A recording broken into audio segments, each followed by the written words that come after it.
curse of modern economy is waste and pollution. In nature, there is no waste. We have to learn from the economy of nature, what is called biomimicry. We have to copy the workings of nature. We humans extract resources from the earth, and in the process of manufacturing, we create so much pollution, so much waste, that our rivers get polluted, our oceans get polluted, our air gets polluted.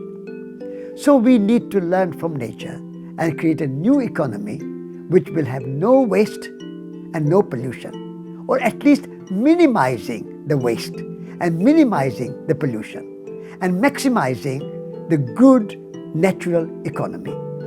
If we can learn from nature and see nature as our teacher, our economy will be much better off.